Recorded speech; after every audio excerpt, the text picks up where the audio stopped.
여러분 안녕하십니까? 광주 MBC 뉴스투데이 시작합니다. 먼저 오늘의 주요 뉴스입니다.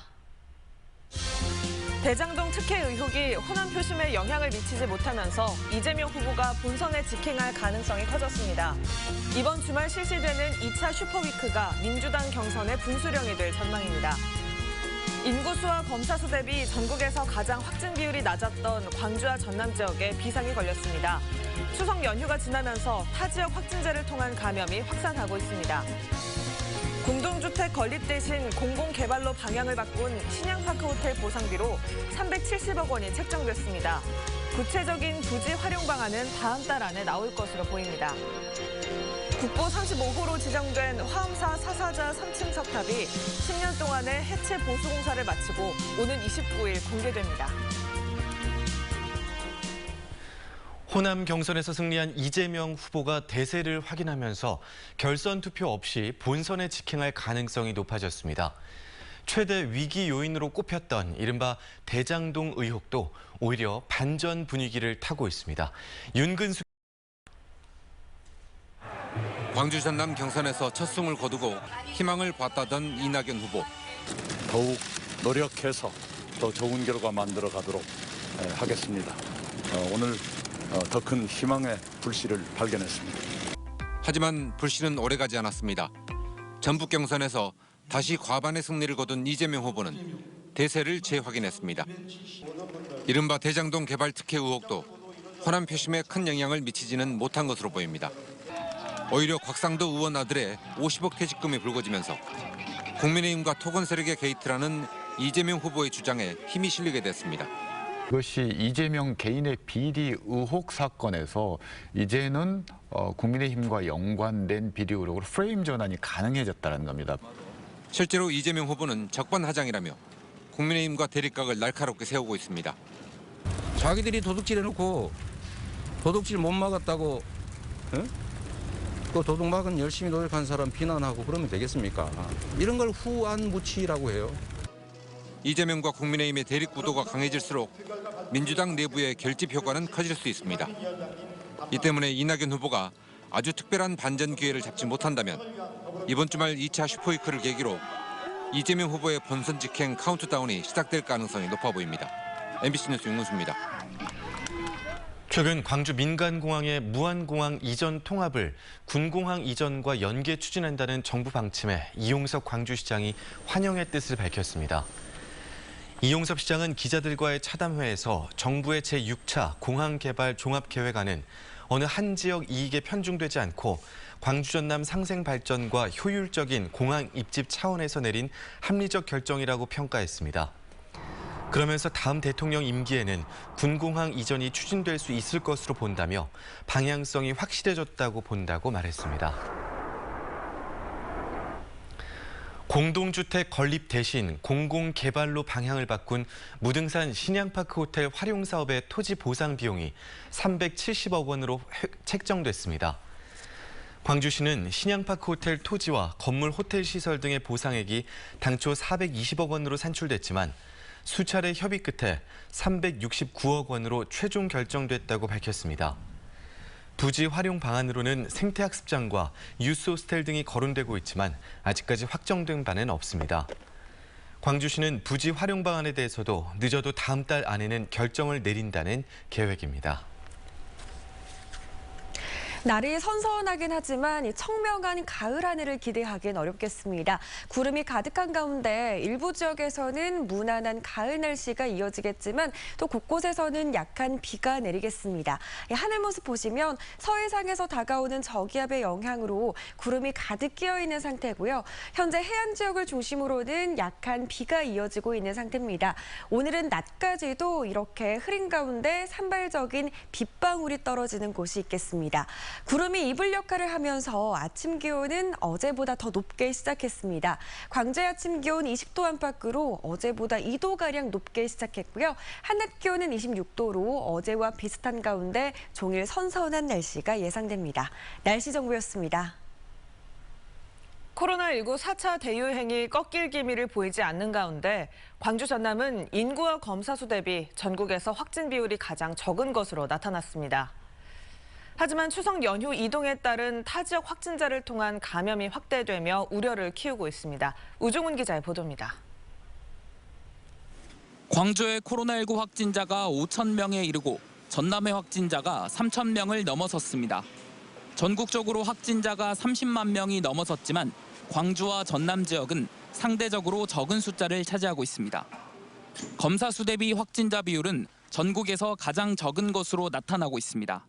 현재까지 180만여 건의 진단검사가 이루어진 광주의 확진 비율은 0.26%로 전국 8개 특광역시 중 가장 낮았고 특히 전남의 검사 대비 확진율은 0.17%로 17개 시도 중 가장 낮았습니다. 절대적으로는 좀 더 많이 나오고 있지만 상대적으로 비교하면 시민들 도움 덕분에 관리가 되고 있고 방역당국은 외국인 고용 사업장 등 집단 감염이 우려되는 곳에서 선제 검사를 한 결과로 보이지만 추석 연휴 타 지역을 방문한 사람들의 확산 여부가 변곡점이 될 것으로 보고 있습니다. 전남에서는 추석 연휴 첫날인 지난 18일부터 그제까지 모두 149명의 확진자가 나왔는데 4명 가운데 1명꼴인 24%가 명절을 맞아 전남을 찾은 타 지역 주민으로 확인됐습니다. 같은 기간 320명의 확진자가 나온 광주에서는 추석 연휴 서울을 방문한 광산구 거주 외국인이 확진 판정을 받는 등 47명이 타시도 관련 확진자로 조사됐습니다. 연휴 기간 동안 수도권 등 타 지역을 방문하셨거나 다중이용시설을 방문하신 분께서는 특별한 증상이 없으시더라도 선제적으로 검사를 받아주시기 바랍니다. 추석 연휴를 지나며 전국적인 코로나 확산이 이어지는 가운데 광주 전남에서도 시민들의 자발적인 검사를 통한 확산세 차단이 필요한 상황입니다. MBC 뉴스 우종훈입니다. 전두환 사자 명예훼손 혐의 재판 항소심 공격형 헬기 조종사가 5.18 당시 헬기 사격은 없었다고 부인했습니다. 광주지법 201호 형사대법정에서 열린 항소심 5번째 공판기일에 전두환 측이 증인으로 신청한 당시 육군 506 항공대 소속 헬기 조종사 최모 씨는 1980년 5월 21일 오후 기총소사가 있었냐는 질문에 그런 일이 없다며 부인했습니다. 이날 재판에는 전두환 측이 신청한 조종사 4명 중 신원 확인이 불가능한 사람을 제외한 3명이 출석했고 전두환은 재판부의 불출석 허가를 받고 재판에 나오지 않았습니다. 국가 보조금을 유용한 혐의를 받고 있는 허석 순천시장에 대한 항소심 재판이 다음 달부터 본격적으로 진행됩니다. 광주지방법원 제3형사부는 다음 달 19일 허 시장에 대한 2심 첫 공판기일을 열고 관련 심리를 진행할 예정입니다. 허 시장은 지역 신문사 대표 시절 1억 6천만 원의 신문 발전 기금을 유용한 혐의로 기소돼 올해 2월 1심에서 징역 10월에 집행유예 2년을 선고받았습니다. 여수의 한 고등학교와 인접한 부지에 잇따라 고층 건물 신축이 추진되면서 학교 측이 건축을 반대하고 나섰습니다. 학습권 침해라는 주장인데요. 특히 이 부지가 임진왜란과 관련이 있다며 문화유적으로 개발해야 한다는 목소리도 커지고 있습니다. 강서영 기자입니다. 여수고등학교 바로 옆에 붙어 있는 930여 제곱미터 부지. 최근 이 땅 주인은 이곳에 13층 높이의 아파트를 짓겠다며 여수시에 건축허가 변경 신청서를 제출했습니다. 학교는 아파트 건축으로 분진과 소음이 발생해 교육권이 침해된다며 즉각 반발하고 나섰습니다. 그 저감대에 보면은 담장에 바로 붙어 있습니다. 굉장히 강한 돌입니다. 이것을 파헤쳐서 공사를 하면은 1년 동안 저희 애들은 공부를 못 합니다. 2년 전에도 땅 주인은 같은 곳에 숙박업소를 지으려다 교육청 교육환경심의위원회에서 반려처분을 받았습니다. 그러나 주거시설은 교육청 심의가 필요 없어 이번 경우엔 법적 문제가 없는 상황인데다 건축주도 확고한 의사를 보이면서 갈등은 심화될 조짐을 보이고 있습니다. 보시는 것처럼 부지 인근과 학교 담장에까지 아파트 건설을 반대하는 현수막들이 걸려 있습니다. 건축 시도가 잇따르자 학교 측에서는 아예 여수시가 해당 부지를 사들여 개발해야 한다는 요구도 나오고 있습니다. 향토사학자들이 해당 부지에 임진왜란 때 이순신 장군이 작전을 지휘했던 동장대가 있었다고 주장하고 있기 때문입니다. 실제로 10여 년 전 여수시도 잠시나마 이곳에 동장대 누각을 복원하기로 계획했던 것으로 드러났습니다. 이순신 장군의 의리 서려 있고 우리 동문대 꿈과 기상을 키웠던 동장대를 다시 복원시켜서 여수 시민들한테 돌려주는 게 가장 좋지 않을까. 그러나 여수시는 명확한 역사적 근거가 없는 이상 학교의 요구를 받아들이긴 어렵다며 현재는 건축주와 학교 측의 입장을 고려해 건축 허가 여부를 검토하고 있다고 밝혔습니다. 학교 측은 원안의 13층 아파트 건축은 용납할 수 없다며 조율이 되지 않으면 단체 행동에 나서겠다고 밝혔습니다. MBC 뉴스 강서영입니다. 광주 학동 참사 시민대책위원회가 학동 붕괴 사고를 수사 중이던 현직 경찰관이 수사 기밀을 누설해 구속된 것과 관련해 해당 경찰과 더불어 현대산업개발에 대한 철저한 수사를 촉구했습니다. 학동 참사 시민대책위는 성명을 통해 구속된 경찰관은 학동 4구역을 포함해 재개발 수사를 담당하며 사건을 축소, 은폐했다는 의혹이 제기돼 왔다면서 해당 경찰에 대한 수사와 수사팀의 전면 개편을 촉구했습니다. 또 대책위는 다음 달 1일 일반 철거 과정에서 불법 재하도급 사실을 알고 있었다는 의혹을 받는 현대산업개발 본사에서 규탄 기자회견을 열 예정이라고 덧붙였습니다. 저지대 상습 침수구역 주민들이 침수 피해 재발 방지를 위한 대책 마련을 촉구했습니다. 광주 농성, 화정동 침수 피해 주민대책위는 서석고등학교 주변에서 결의대회를 열고 지난해 여름 5차례에 걸쳐 마을이 침수되는 피해가 잇따랐지만 1년이 지난 지금까지도 개선되지 않았다며 대책을 요구했습니다. 주민대책위는 또 내년 예산안에 배수관 추가 설치를 위한 예산이 마련되지 않았다면서 광주 서구청이 개선 의지를 보이지 않고 있다고 주장했습니다.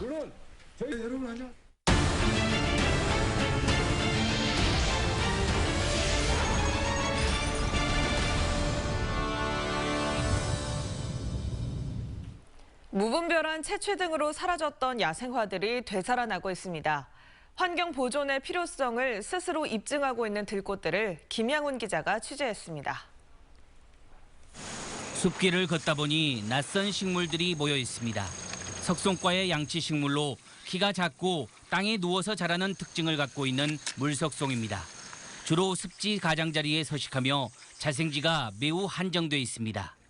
열대와 아열대 지방에 주로 분포하는 물석송이 우리나라에서는 전남 서남해안 일부 지역에 자라고 있습니다. 1936년 제주도에서 발견된 뒤 자취를 감췄던 물석송.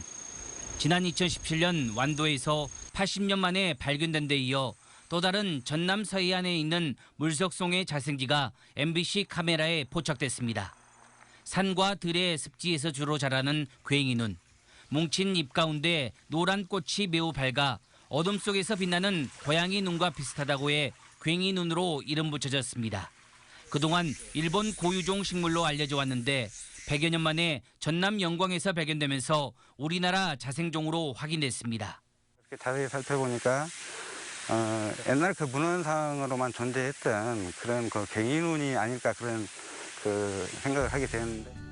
우리나라에서 몇 개체 안 되는 노랑 참나리, 자생지 훼손 등으로 4년 전 사라졌다가 최근 다시 꽃이 조금씩 피고 있다는 반가운 소식이 들려오고 있습니다. 돌봄이 없어도 주어진 자연환경에서 자신의 아름다움을 피워내는 야생화.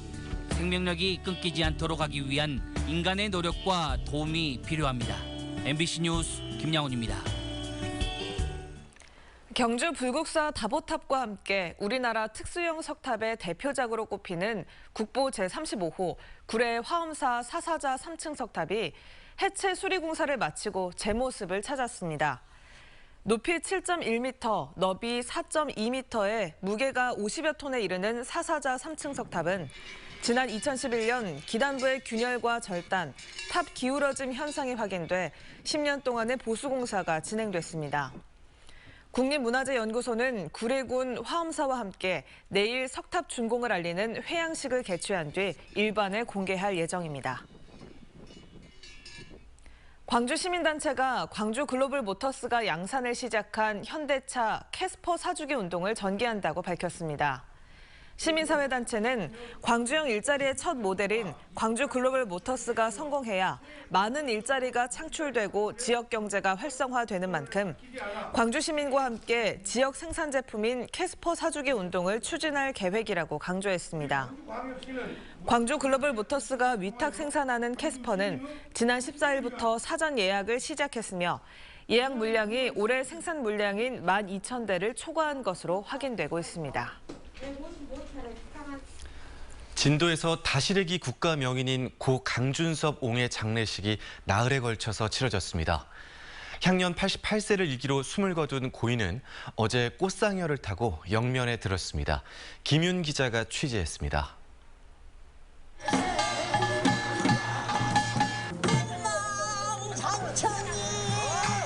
대나무 깃대에 만장이 나부끼고 흰 옷에 하얀 질배를 잡은 아녀자들이 망자의 극락왕생을 기원하며 꽃상여 앞을 걸어갑니다.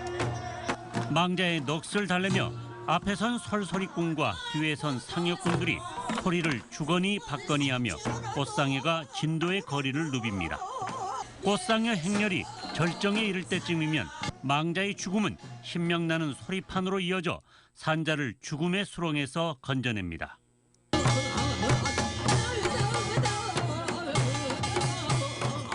국가무형문화재 제81호 진도 다시래기 기능 보유자인 고 강준섭 명인이 꽃상여를 타고 마지막 길을 떠났습니다. 70년대까지 유랑극단에서 활동해 국내 마지막 유랑광대라는 별칭을 얻은 강준섭 명인은 초상집에서 극락왕생을 비는 민속극인 다시래기 복원에도 앞장섰습니다. 고인의 장례가 치러진 진도에서는 후배 국악인들의 다시래기 공연도 펼쳐졌습니다. 만나면 이별이 아니겠습니까? 강준섭 선생님 극락왕생 하시라고 영감 다시래기 한번 합시다. 다시래기의 중심구신 눈을 못 보는 거사와 사당, 파괴승이 등장하는 둘째 마당이 공연돼 참석자들은 슬픔에서 잠시나마 벗어났습니다. 죽음과 슬픔을 넘어서 마을의 잔치처럼 치러졌던 진도 장례 문화에 꽂힌 다시래기. 다시래기 명인의 마지막 길은 꽃상여 속에 진도의 축제처럼 치러졌습니다. MBC 뉴스 김윤입니다. 전라남도가 영광 한빛원전과 인접 국가로부터 방사선 유입 상시 감시 체계를 구축하기 위해 도내 전 시군에 무인 자동 환경 방사선 감시기를 구축합니다. 전라남도는 지난 2016년까지 한빛원전 소재지와 인접 지역 4개 지자체에 방사선 감시기 20개를 설치한 데 이어 나머지 18개 시군에도 올 연말까지 이 환경 방사선 감시기를 설치할 예정입니다. 초당대학교 총장의 연봉이 전국 대학 총장 가운데 가장 많은 것으로 나타났습니다. 민주당 윤영덕 의원이 교육부로부터 제출받은 자료에 따르면 지난해 사립대 총장의 평균 연봉은 1억 5,800만 원이었고 초당대 총장의 경우는 3억 4,600만 원으로 자료를 제출한 170개 대학 가운데 가장 많았습니다. 또 호남대와 남부대 총장 연봉이 2억 원을 넘은 반면 광주 가톨릭대학교 총장은 연봉이 4천만 원 가량이었습니다. 윤 의원은 등록금 반환 요구가 나오는 상황에서 일부 대학 경영자가 지나치게 많은 보수를 받는다면 긍정적으로 보이지 않을 우려가 있다고 말했습니다. 전라남도는 도내 4개 시군 8개 아파트를 선정해 357건의 부동산 실거래 정밀 조사를 실시한 결과 불법 증여 의심 사례 3건을 적발해 관할 세무서에 통보했습니다. 또 허위 신고가 의심되는 6건에 대해서는 과태료를 부과하고 조사를 이어갈 방침입니다. 전라남도는 이번 합동 정밀조사와 함께 매월 실시하는 의심 대상건 조사에서는 23건의 허위 신고에 대해 행정처분하고 불법 증여 의심 101건을 세무서에 통보했습니다. 전남도민 2명 가운데 1명은 주요 자치경찰 3으로 생활안전과 범죄 예방 활동을 꼽았습니다.